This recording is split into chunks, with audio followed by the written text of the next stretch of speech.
అసలు first half amazing amazing amazing just amazing, చాలా బాగా చేశాడు తేజ. అసలు తేజ కంటే డైరెక్టర్ గారికి చెప్పాలి హ్యాట్స్ ఆఫ్.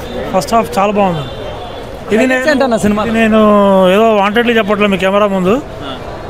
అసలు ఫస్ట్ హాఫ్ చాలా బాగా తీశారు, గ్రాఫిక్స్ కూడా చాలా బాగున్నాయి, చాలా బాగుంది ఓవరాల్. అసలు ఫస్ట్ హాఫ్ పోటీ పడుతుందంటారా? ఏమంటారు పోటీ పడుతుందంటారా? ఆయన సూపర్ స్టార్ అండి. సారీ ఆయన పెద్ద స్టార్. ఆయనకి కంపారిజన్ లేదు, కానీ ఇది దేనికైనా సపరేట్గా మీరు చూడాలి. That is wrong question. So సంక్రాంతికి విన్నర్ అనుకోవచ్చా? ఇది హిట్టేనండి మూవీ. ఫస్ట్ హాఫ్ అయితే it's mind blowing serious. Bro ఎలా అనిపించింది బ్రో హనుమాన్ సినిమా మాత్రం వేరే లెవెల్ బ్రో. అసలు మామూలు విఎఫ్ఎక్స్ చంపేసింది బ్రో. అసలుకి ఈ 2024 సంవత్సరం సంక్రాంతి న్యూ ఇయర్కి తర్వాత ఈ ఫస్ట్ సినిమా వేరే లెవెల్, మామూలుగా లేదు. హనుమాన్ మూవీ చంపేసింది అసలుకి. గుంటూరు కారానికి పోటీ అంటారా? పోటీ గట్టి పోటీ ఇస్తుంది.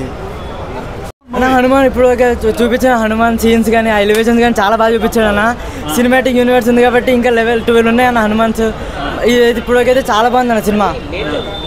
ఎలా అనిపించాయి విజువల్స్? అసలు విజువల్స్ కూడా చాలా బాగా చూపించాడు. తేజ సజ్జది ఇది ఇంత పెద్ద సినిమా ఫస్ట్ టైం వచ్చింది కదా, చాలా యాక్టింగ్ చేశాడు అన్న. బ్లాక్ బస్టర్ కొట్టాడు అనుకోవచ్చా? సంక్రాంతి బ్లాక్ బస్టర్ హనుమాన్ అన్న, ఏం డౌట్ ఏం లేదు. ఇంకా రేపు గుంటూరు కాలం చూడాలి. ఇంకా మళ్ళీ ట్రైలర్ కూడా ఏమనిపించదు.